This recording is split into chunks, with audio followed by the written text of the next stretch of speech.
So, good morning mga idol. May bago tayong video ngayon. May problema tayo. Ford Raptor to. Hindi gumagana yung washer. So, subukan natin. Yun, wala. So, hindi siya hindi nag-i-spray yung washer niya. So, check natin to. Yan, naka-on ignition po yan. Check natin yung washer kung anong problema. Okay.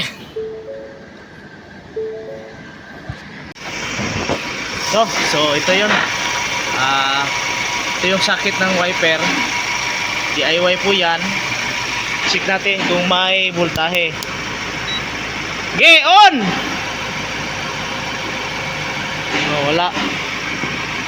Wala siyang voltahe.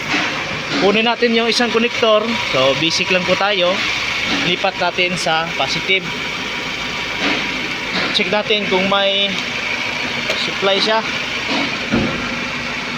Yan. Kung magbibigay ba siya ng Okay. So ayun, may 3C positive. So ibig sabihin nun mga idol, yung linya na walang positive pero may negative. So hanapin natin yung yung saan yung may putol. Check natin. Baka may may putol. Okay, opsa. So, may nakita nga pala tayo dito mga idol. Mukhang na-check na to ng iba. Kasi yung socket niya, yung wire, may may splice. Yan. May na siya, may splice na siya dito. Yun. So, parang na-check na to. Hindi siguro nakita. So, ito, huhulaan natin to kung nasaan. Hanapin natin yung putol mga idol. So, check natin. Fuse muna tayo. Fuse. Check natin yung fuse. Hulaan natin.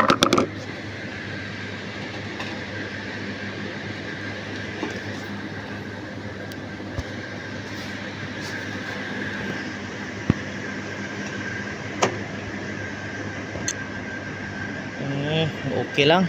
Pag ganito mga idol, pag okay yung fuse, so punta tayo sa sa wiper motor, kasi yung wiper motor na module niya, yun yung nagbibigay ng positive doon sa washer. So tanggalin natin tong ito. Tingnan natin kung baka dito may putol, kasi dito may kasi to sa mga daga eh. Titingnan na natin to ha. Yan. Check. Yun, putol. Yun, may wire na putol. Try natin to. Parang ito nga, white blue. So white blue yung putol dito sa wiper motor. Check natin yung sa kung white blue din ba.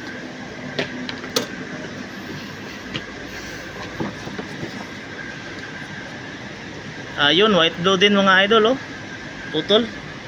So ito yung natin. Ito yung natin, white blue. Hanapin natin to. I-repair natin to, white blue mga idol. Tapos check natin ulit. So tapos na natin i-repair yung wire mga idol. Subukan natin kung gumagana. Ayun, nag-spray na. Fix na natin to. Kabit natin yung isang wiper. Tapos